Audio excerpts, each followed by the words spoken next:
What do a speaking coach, a strategy consultant, and a mindfulness founder have in common? Sounds like the start of a bad joke, right? But honestly, it's all about finding out what people really do in their jobs. The stories, the struggles, the coffee breaks. The real stuff you won't find in a job title. Welcome to a space where we sit down with people from all kinds of careers, have a laugh, and dive into what makes their work meaningful. Whether you're looking to learn something new or just here for a good story, let us be your guide. I'm Jeff. And I'm Charlie. And let's get Casually Pro! Today we sit with Hediya Sizar, and the tone is relax. Our guest, Hediya, is the founder of House of Leyli, offering mindfulness rituals inspired by her grandmother and Persian culture. She crafts unique meditative experiences to engage all the senses, incorporating tea, poetry, human connections, and contemplation. All in the middle of one of the busiest cities in the world. Charles, you might have heard about it. It's called New York. Hediya, welcome. Oh, for the first time in an interview, I prepared myself a tea. So if you hear me screaming at some point, it's probably because I burned myself. Hediya, I'm super happy to be with you today. Can you please start by telling us who you are, what you do, and how you got to do what you do? Well, thank you so much for having me. I love that introduction. And guess what? I also prepared myself a cup of tea, since this is supposed to be a wonderful casual conversation, and I'm excited to jump into it. So just to share, as you already mentioned so beautifully in that introduction, I am the founder of House of Leyli, a lifestyle brand that cultivates mindfulness rituals inspired by Persian culture. We do craft meditative experiences and our seasonal tea collections, really to nourish the soul and also to foster cultural exchange. So I can share the inspiration of what led me there. And it really started with growing up. My fondest memories was having tea with my grandmother, Mama Bazorg. And every afternoon, I'd come home from school. My mom would brew a fresh pot of tea, and it would infuse the home with the smells of rose and cardamom. And we'd sit together, three generations of women, and we would sip our tea, share stories, and recite poetry. And I remember it wasn't necessarily the tea that was really the profound experience, but it was about the ritual of coming together, of slowing down and connecting with one another. And those rituals shaped me as I grew up. And I moved to New York in my early 20s, and I spent over more than a decade exploring contemplative practices, whether it was from Hinduism, Buddhism, or Sufism. All while I was trying to build a career and, became a consultant, helping organizations and leaders think about transformation and purpose and how to bring the intersection between performance and humanity. And as I was going through this professional journey and my own spiritual journey, I had realized and was building the tools to really equip myself in understanding inner transformation to really create system levels change. And out of this journey and my own path, House of Leyli was born. And originally, I thought this was going to be a physical space, a space where people could slow down, connect in the city, somewhere that is super busy and chaotic. And what has really happened is it's really become of cultivating rituals, really leaning into mindfulness practices and storytelling to help people slow down and connect with themselves. And really, for me, at its essence, it's about remembering love, love of oneself, love of ancestry and community, and really creating spaces where we can all flourish.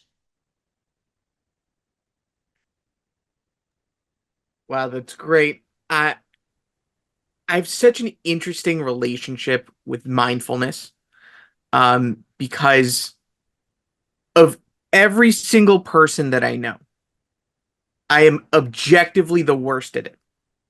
I cannot stop and think for one thing to save my life, and it comes from a combination of, maybe just the biological essence of me being a nervous human, but also the complex needs that we put each other through in a professional level, to Mhm. be able to mix and manage and kind of juggle a million things all at once. You know, you mentioned you were a consultant, and in my consultant days, I can tell you firsthand that I've spent hours worth of thinking through things at 40 different levels, figuring out how do they match, how do they mix, how do they combine. Um, and in doing so, that became my life, right? I don't just sit on a call or what they're talking about. I'm also thinking about I have to walk my dog. What am I eating later today?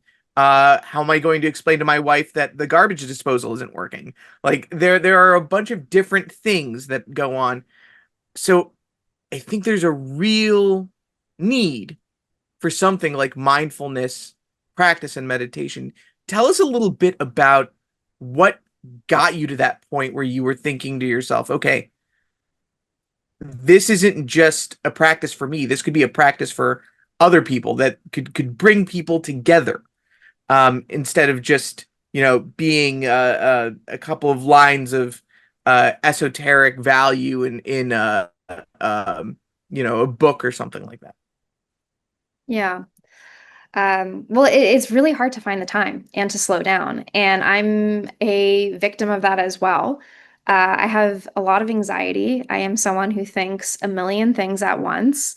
I am an overplanner and also a very high achiever and a perfectionist. And I will admit that I've had many times in the last probably 10 years of extreme burnout where I thought every time I thought I was closer to being able to be in the present moment, being able to calm my nervous system, I still hit a tipping point. And so there are a couple ways that I think for myself, I was able to get to a place of, wait, first of all, how is this working for me? But also, why is this something that I want to share with others? What really started out was when I was in college. I would have late night tea with my roommate. And we were staying up late, whether it was working on a paper, I don't know what it was. And we're super stressed out. And suddenly I'm like, you know what? I'm just going to make a cup of tea. And then the next thing you know, 2 hours later, we're having this great conversation. It's completely not related to what we're doing. And it brings so much inspiration and joy and energy and real conversation.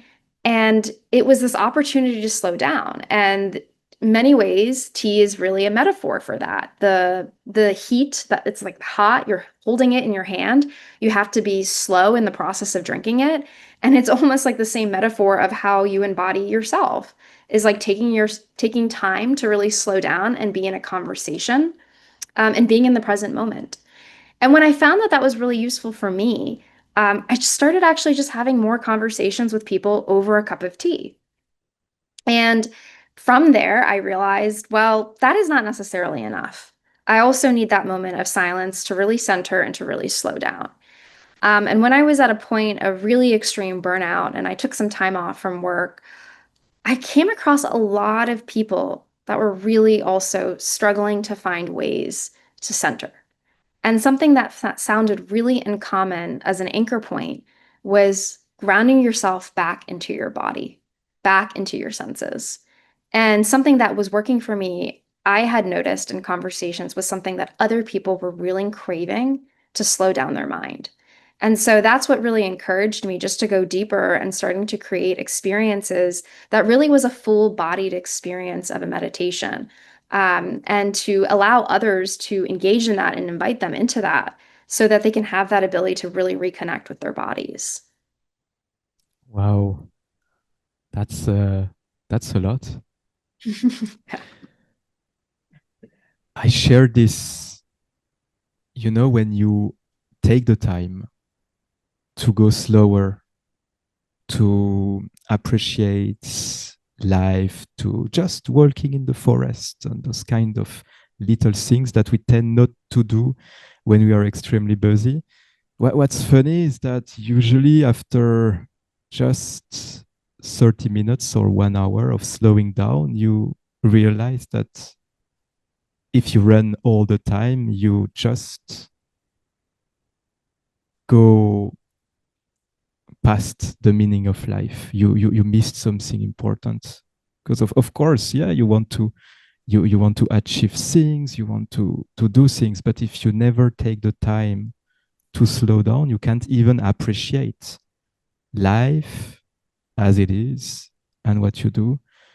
Hediya, when you talk about those experiences, and I think our listeners are probably feeling the same thing as me now, we want to know a little bit more on how it feels like when you are inside one of these experiences.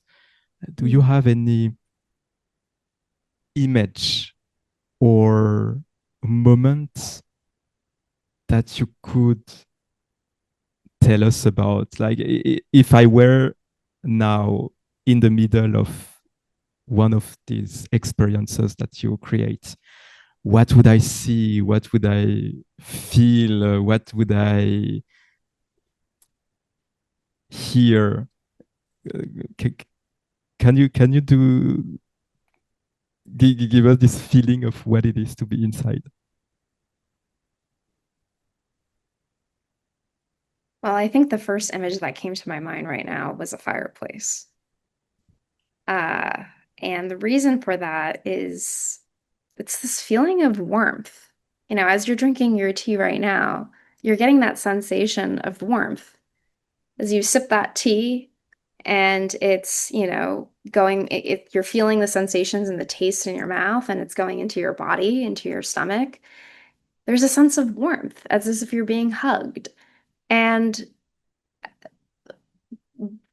part of those experiences that I hope to invite people into is to really feel that warmth, not just physically, but also internally, that warmth and love that you're able to feel for yourself.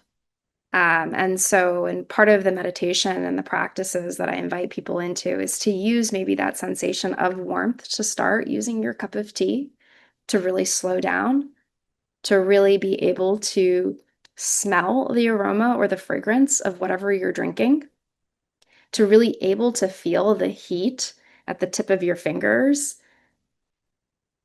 and your hands and your palms, but then really to invite that feeling and that sensation inwardly. And so it's an invitation to have gratitude. It's an invitation for someone to feel light. How do you feel lightness? It's also an opportunity to really be able to feel the rhythm of your breath and your heartbeat. And to be reminded that at our center, at our core, regardless of how many thoughts you have running in your mind, what always is going to remain the same is your core, and that's your heart, and that's your center. And it's really coming back into that as the full focus. So that's a little bit I could share of part of what you may experience. You know, you bring up a really interesting concept that I didn't think about until now.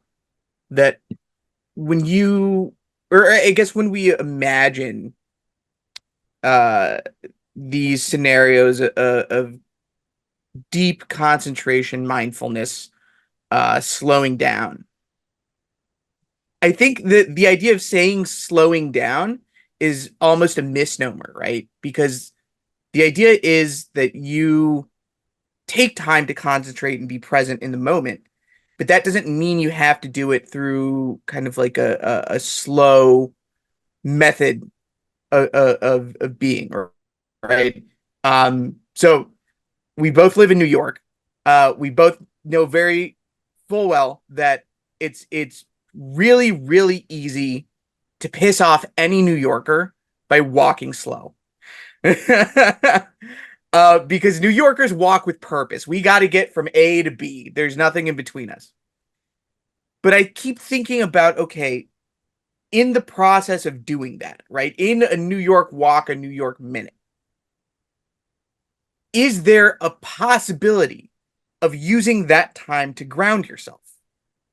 To instead of saying, like, okay, I know there's the halal guy on the corner and some guy's yelling about newspapers and there's a fake Louis bag on the floor. You walk and you think, okay, I'm just going to get to B. Just getting to B. And that act of grounding in and of itself is kind of almost like a mindfulness technique, right? So like my question to you is, in your experience, now that you're building a company entirely surrounding this idea of, okay, let's get to mindfulness, do you find that you introduce those practices more often in your daily life, being in arguably one of the busiest cities in the world, if not the busiest city in the world? Or do you have to take time to remove yourself from your life to practice mindfulness? That's a really good question because I think it's a balance. And I think it's a balance of energies because there is so much energy in New York City that you cannot control. The moment you walk out of the house, you have no idea what is coming your way. And you get into the subway and everyone's rushing and you have no idea if someone's in a good mood, in a bad mood, and you're carrying everything with you, and it's a lot. And I think it's a balance between removing yourself and also practicing embodying it in your day to day as you're in the midst of the chaos. And I can give you an example of that. So I've recently, in the last couple of years, especially post pandemic, hated going on the subways. I still to this day do not like the subways of New York. I have to transfer to get to work at 42nd Street in Times Square, and that is not a fun transfer at all. There's just so much noise, there's so much heat, you can't breathe. And every time I have to go, I have this dread in the morning. Like, oh my gosh, I can't do this. And all I'm thinking about is all the other things I need to do. And I take this moment right before I am on the station platform and I take a deep breath. And for me, I say a prayer. And I think about that prayer. And instead, I reshift it and I try to really observe instead of thinking about the chaos, but the beauty of humanity. Like there are so many people going. And if I took a step back and I refocused it in that moment of I'm sitting on this subway, I'm crammed with people, there's all of these thoughts going in my mind. But if I reframe that and think, what is this other person's experience? And that's actually the slowing down for me because I'm taking myself out of the picture in some ways. And I'm removing myself from my thoughts and all the things that are happening. And I'm really looking at that moment. I'm looking at the people that are surrounding me. And then I start to forget, the chaos of it all. And I'm really there in that moment. And then there are moments, actually a couple weeks ago, where the energy was just taking too much of me. And I just said, I need a weekend where I do not go out. And I am going to go to the park. I'm going to be in nature. I'm going to journal. And I am just not going to socialize with people. And I did that for just 2 days. And that was my way of saying, I need to come back in because for me to be able to be present And to fully be present in those moments, and you're going to take in a lot of energy, you also have to have your own energy that's constantly being maintained.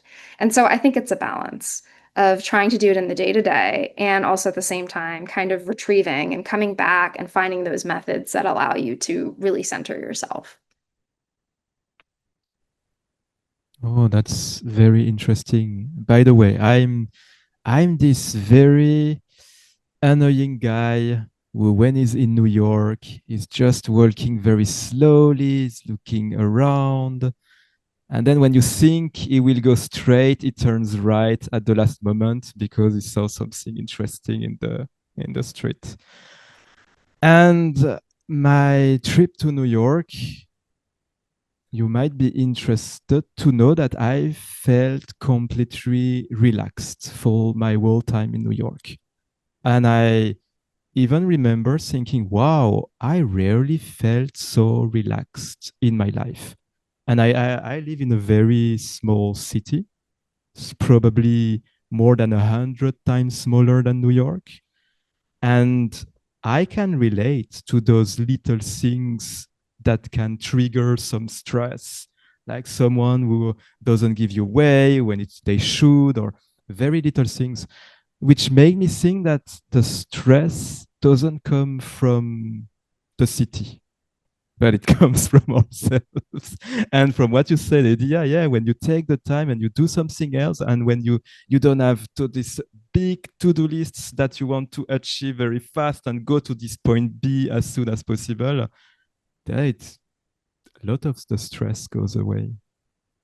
Yeah.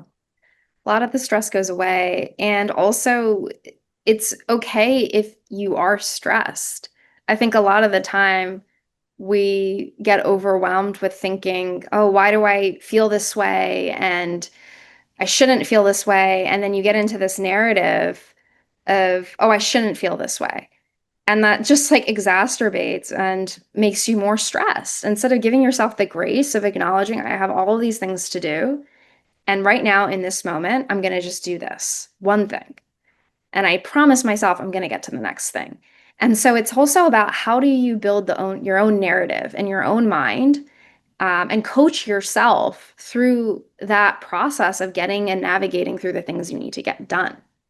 You know, I kind of want to take a second and go back just to talk about the mechanics of mindfulness because I think, you know, we keep saying mindfulness, we keep saying this word, but there is something unique about it in the sense that I think it's very hard to do subconsciously, right? There are only, I think, a couple of ways that I can imagine being able to just fully concentrate on one thing. And the only reason I know this is because back in the day, some Charlie lore, I was an amateur MMA fighter. And if you are not concentrating on the fight, you are going to get hit very hard in the face. That's not something you want to do. So, in the time that you are about, is don't get hit or hit them. That's it. Those are the only two options you have.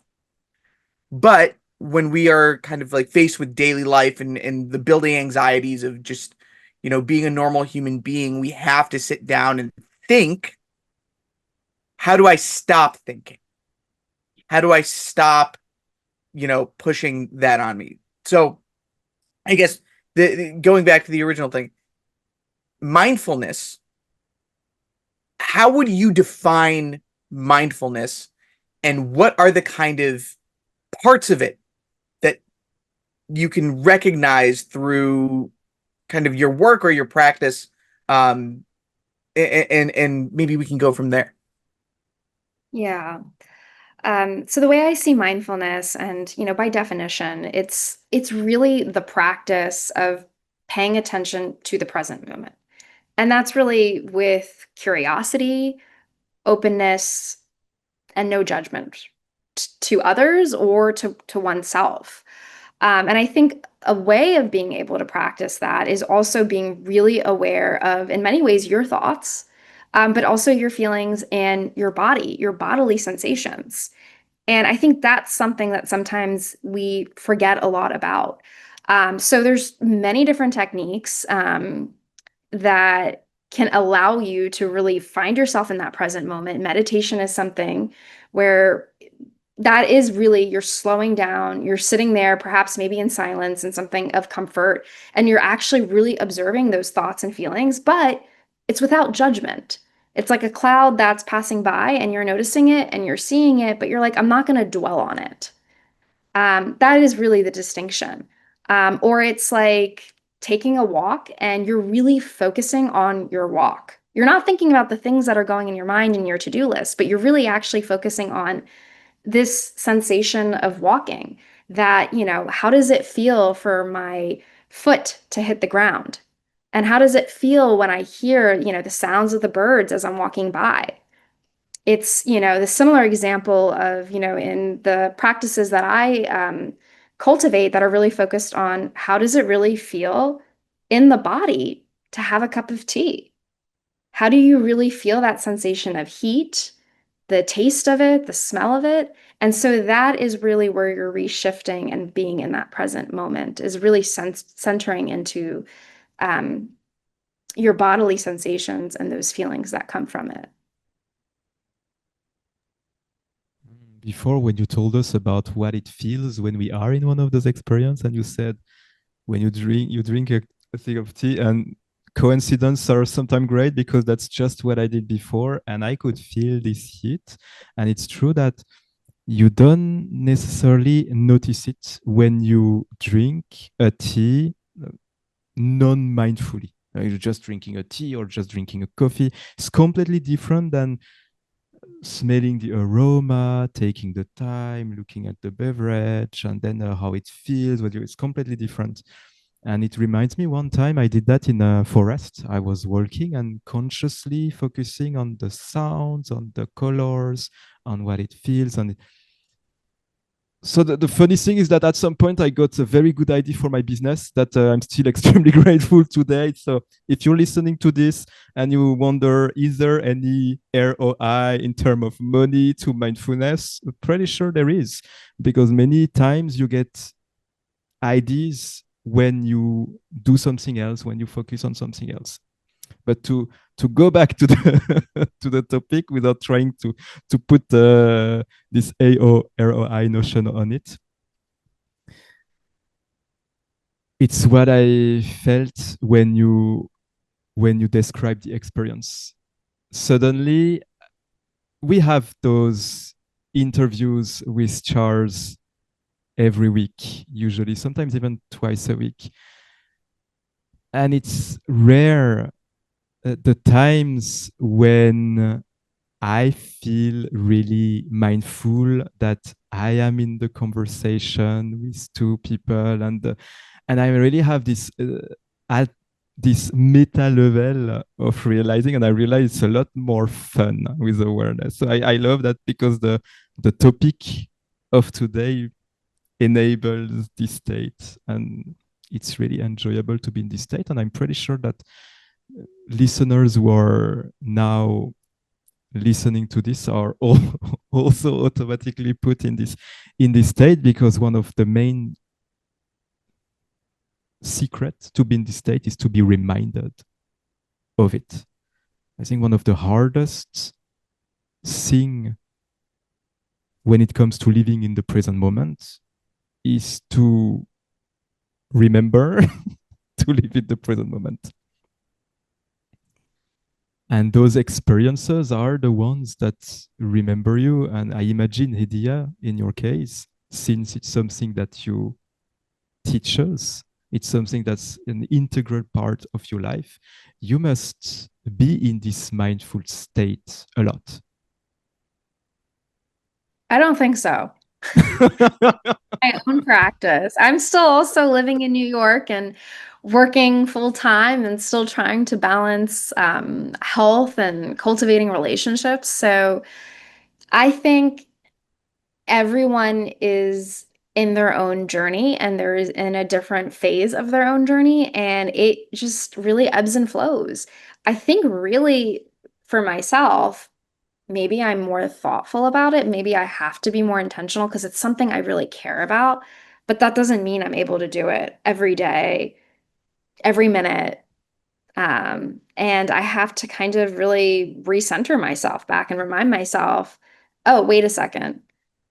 This will benefit you more if you actually bring yourself into this present moment, if you actually slow down. So I would say it's more about the intention and setting yourself up for that intention because that's the first step, in my opinion. A lot of the time, I think a lot of individuals, they don't have the intention for it. They don't know that it exists. But once you set that intention out into the world, then you're already doing the first step. And I think that's also the distinction as well. And then at that point, it's really a constant practice. That's why meditation is a practice, is because you're similarly as you go to work out, it's a practice of getting yourself to the gym, working out, having your routine. And there are days that you miss it and you just don't get it right or you're tired. And it's the same thing, it's a practice. It's funny that you mentioned that, um, because now in the midst of this conversations, I'm thinking about, okay, what are all of the ways that I fail to meditate or fail to be intentional about mindfulness, but also what are the ways that I can accidentally succeed, or I put myself in a position that makes me more amenable to putting focus, or at least relieving what we would consider to be like the anxious thoughts, the anxious tendencies, from my state of consciousness, right? And not to be the contrarian here, but because we're talking about this, I love the subway. And I love the subway for one reason and one reason only, because like I mentioned before, I'm a multiple parallel processor.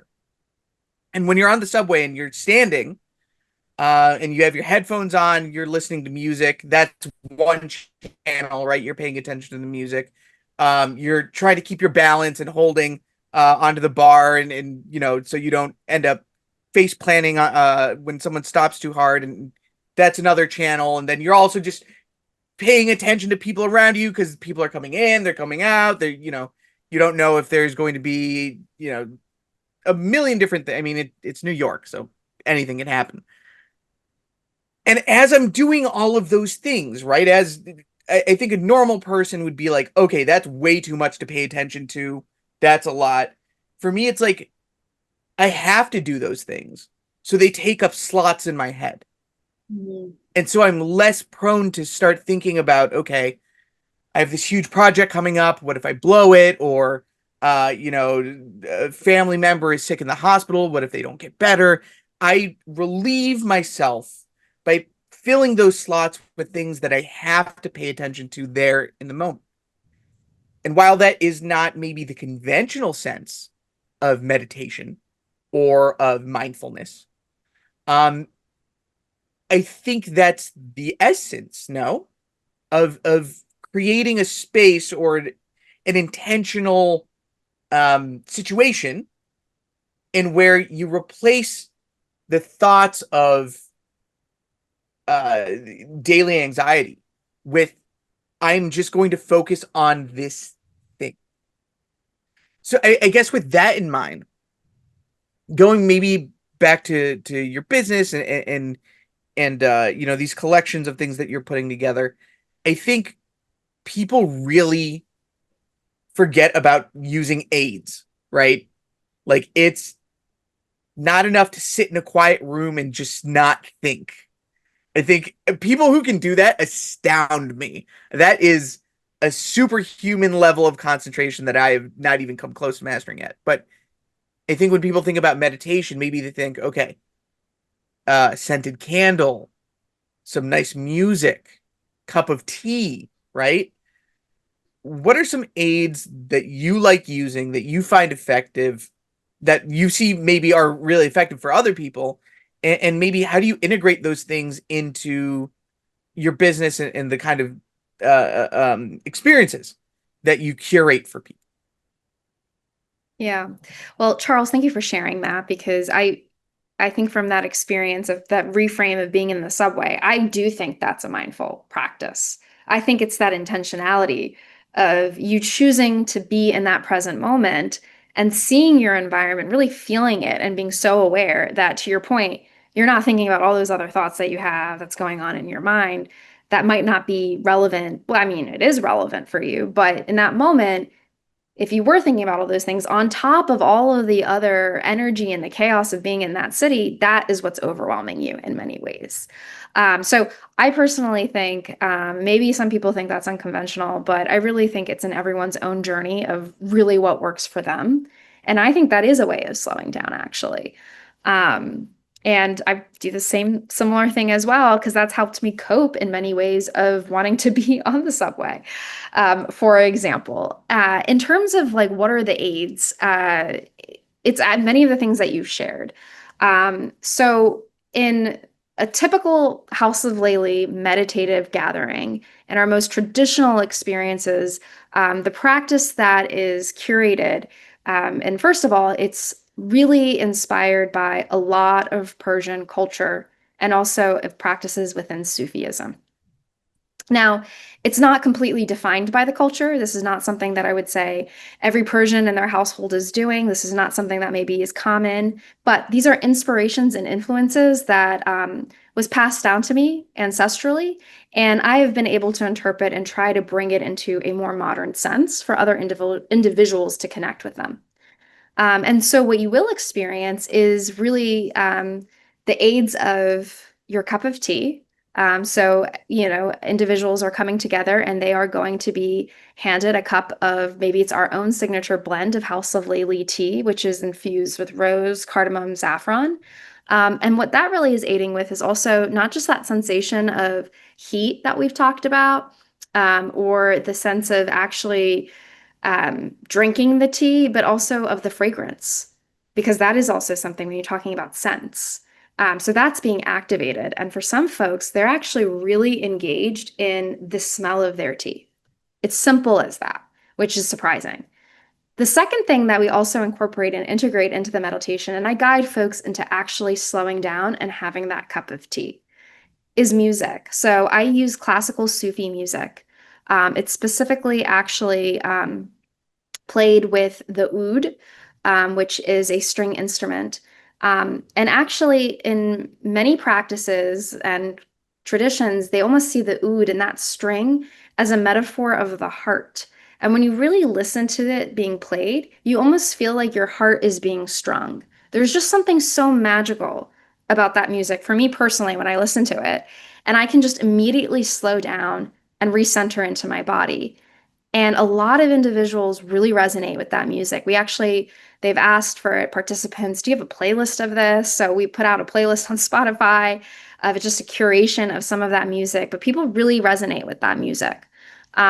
And then the last thing that I have used as well is poetry, specifically poetry that is by Hafiz or Rumi, and using the poetry as a prompt for contemplation. Some people really, we love quotes.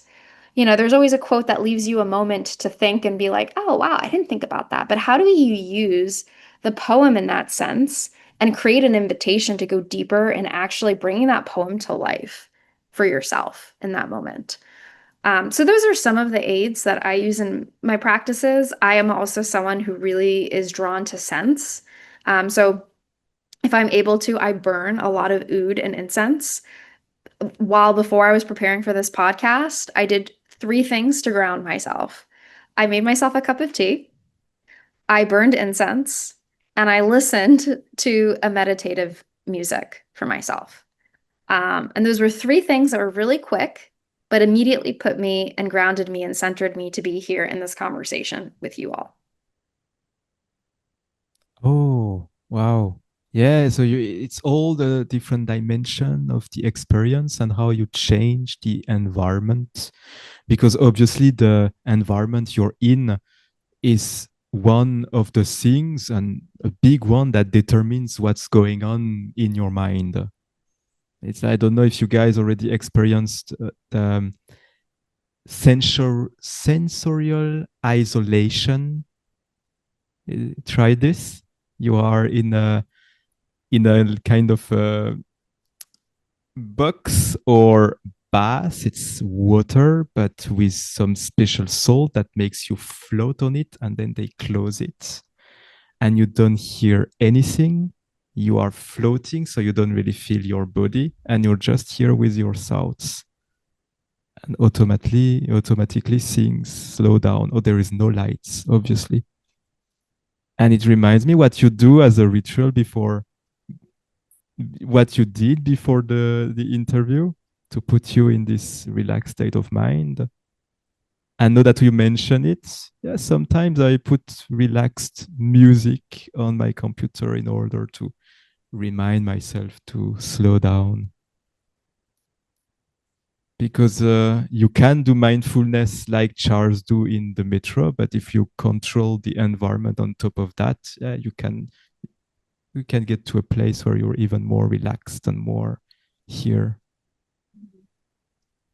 I wonder, Hediya, when we talk about meditation and mindfulness, we often have this idea that comes from the East. The meditation is something that you have to practice while sitting on a certain way and controlling your thoughts or observing them. And that if you don't feel one with the universe, it means you failed. But I imagine that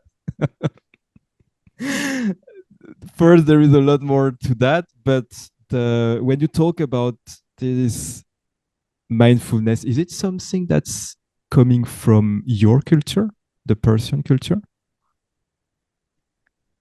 I think a piece of it actually. So a lot of the aids are inspired by Persian culture.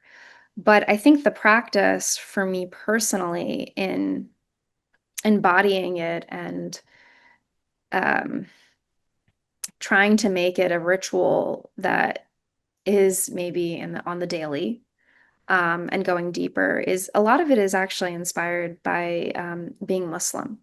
And, you know, as a Muslim growing up, uh, I was taught the practice of prayer 5 times a day. And to be honest with you, I never actually was able to do it growing up. Like 5 times a day, you wake up and you have to do your morning prayer, and then it's noon, and then it's afternoon, and then it's evening, etc. And when you're living in a Western culture, it's not really fully built into your schedule. Now you go into the Middle East and you hear the azan in the morning, and it's integrated into the culture. People close up shops at noon and they're like, we got to go to prayer. And it almost creates this culture of we're slowing down. Like this is something that we're doing and we're slowing down. And when I was really deep into work and living in the city, I'm like, where do I have time to do that? Like that's just not applied to me because we don't have time for that in this crazy schedule that we live in. And I didn't see it really for what it was. And about 2 years ago, I made a pilgrimage and I went to Mecca. And it was honestly transformative. And all you're doing when you're in Mecca is you're praying 5 times a day, and there's nothing else to do. And it brought me so much ease. And I suddenly realized, and I had this reframe in my mind when I came back to New York, where I was like, that prayer is not an obligation, is not a chore, but is actually an act of slowing down and being in remembrance and is mindfulness. And so that is what really has inspired me in actually thinking about why it is framed that way, because it is framed about cultivating moments for oneself to really be in reflection, to really be in the present. And when you don't necessarily have a practice within your own religion to do that, and maybe you do, but it's also about doing it throughout your day. It's like you carve those moments out, and maybe you do have an hour to sit and meditate, or maybe you don't. So, how do you actually incorporate it into the routine that you already have? To your point, Charles, I'm getting on the subway. That's like sitting and being an observant of humanity. And that is actually a moment of reflection, to take a step back and see it for what it is. It's going to be in when you're making, let's say you're not a tea drinker and you want coffee in the morning. And we can see coffee as caffeine and we drink it so we get energy and we can be alert. But if it was reframed to, I'm having my cup of coffee and before just chugging it down and I'm doing it while I'm working, let me breathe it in, let me think about it and understand, like, why am I having this cup of coffee? So I really think it's about the integration of trying to understand what is it for me and where I am in my life to make space to actually be in service of something beyond myself. And to do that, I think requires a sense of really looking inward to ultimately operate outwards and be of one. That was a little bit all over in a ramble, but I hope that starts to get at something that you were asking. It's so funny that you're talking about this because now I'm thinking about my own. Well, I'm not a religious person, but I was raised Baptist, and I still remember, being a child listening to or being in a service and listening to the hymns and listening to the preacher talk and people listening intently to it, and I'm just falling asleep. Well, because I'm a kid. You don't appreciate those things until you become an adult. And then now I'm thinking about these little rituals that I and the people that I love have integrated into our lives. My wife, she is a coffee drinker and she wakes up very early because she's a teacher. And so in the morning, her moment to herself is her coffee, where she's sitting on the couch, she's relaxing, she's getting ready for the day, and that's her mindfulness. Um, and then I'm hustle and bustle, I'm doing stuff every day. Jeff can tell you that my calendar gives most people anxiety.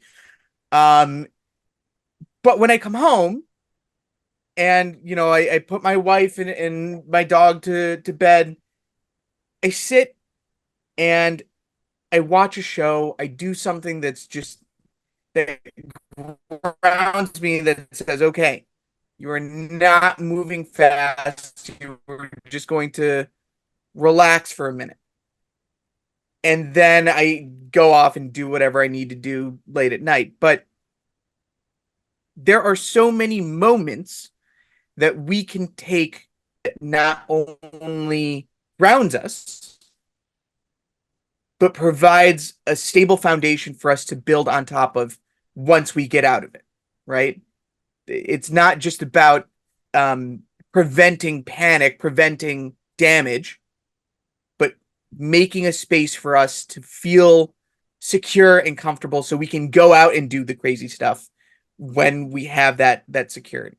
Um, and in the spirit of that, Jeff and I created this space, and we created Casually Pro because we wanted people to have access to something that helps them grow. And we want to talk to cool people like you. But either way, what we like to do is we like to ask our guests.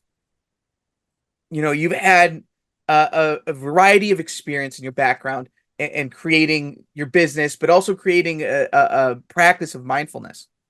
What's one skill that has, that you've developed in this past decade or so of finding this path? What's one skill that has helped you get here that people can start working on today? That's a great question. I don't know if this is a skill. I mean, there's two that come to mind. Trust, building trust of with yourself and also in something larger than yourself. Uh, and how to do that, I think that's going to vary per individual. But it's having trust in yourself that what you think is right for you may actually be right for you. And if you don't know what it is, having trust that whatever is to come, it has a larger purpose. And I share that because it's hard to navigate in uncertainty. Uncertainty is what makes us feel anxious in life when we don't know what's going to come. Whether it's, I don't know what my next job is going to be, and I'm searching for the next thing and I don't know. There's like anxiety that just dwells from this unknowing. But when we practice this ability, that skill of trusting, it's going to work out. I don't know what it is. And that is the same thing probably in building a business. I have started to see actually for myself, building House of Leyli is part of my spiritual journey. There is trials and there is going to be transformation. But all I can do is lean into the trust that if it resonates, then perhaps it will work out. It might not be overnight. Like trusting it's not going to happen overnight. Trusting myself, if I actually think it's the right thing to do, then to continue it, even maybe if it's not profitable, even if it's not, scaling in the level that I wanted and it doesn't have that growth. But centering with that trust, I think, is really helpful, especially when you're on an entrepreneurial journey, because a lot of the time you're going to have a lot of rejection. You're going to have a lot of challenges. And the only thing that I think is going to ground you is if you really trust what you're doing and you trust something higher as well. Wow, oh la la. There is so much deepness in what you said, Hediya. And for a very strange reason, this resonates deeply with my experience back in those days when I was a software engineer. It happened a few times that I was working on a very complex thing to fix or to solve. And so I had this long and winding process of understanding the problem, trying things, failing a few times, and then at the end, finally finding quite a simple and elegant solution. And for a very long time, this used to make me frustrated. Why did I waste so much time doing all those things when the solution is so simple? But then I realized, obviously it looks so simple once it's finished, once you're there, once you found it, once you completely understood. But all this winding time of trying things and failing, that's the path that led to the solution. It's the path. And next time with this experience, if you learn from it, you will be able to take shortcuts because because you had this experience. And same here, building a business, and I failed at so many things so many times, and it hurts. And it's really something that, as you said, it's a spiritual journey in the sense that it tests everything that you have inside you, that it's disintegrated, and then you have to rebuild it. Whoa, whoa, whoa, whoa, whoa. But it's the path.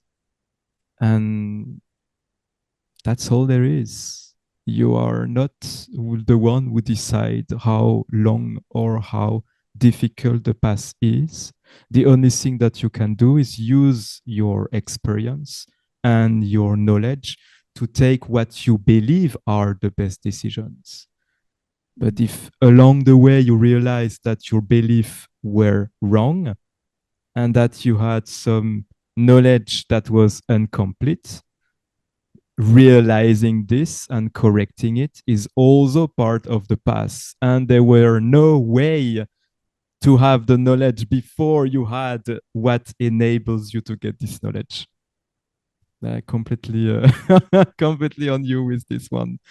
Hediya, thank you so much for this interview, for this relaxed interview. I really loved and enjoyed the tone. You gave us a lot of wisdom. And not just you, Charles. You said great things that I really loved. I really loved your reflections on that too.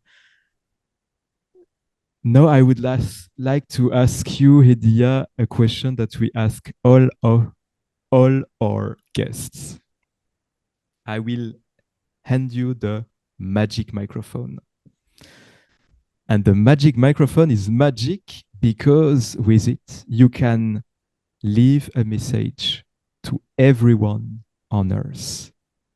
Everyone who's living today, but also everyone who will be part of the next generations. It is your opportunity to leave a universal and timeless message. You can take all the time that you need to think because we will just cut the reflection. What would be your message? So, love is often described as the thread that binds us all as individuals. And my hope is that we can be able to, especially through House of Leyli, but honestly, just in general, of living and navigating life, remind oneself about extending that love outward, extending that love to the people, first extending it to ourselves, extending it to others, and then extending it to the world. Because I believe when we operate from a place of true love, we really are able to find what unites us, and we're able to create, hopefully, connection and empathy and understanding. And I think that is the foundation of trying to make the world around us a little bit better. Even though there's so much happening in the world, it can really start first with oneself and being able to extend that love to the closest person. And hopefully it has that ripple effect.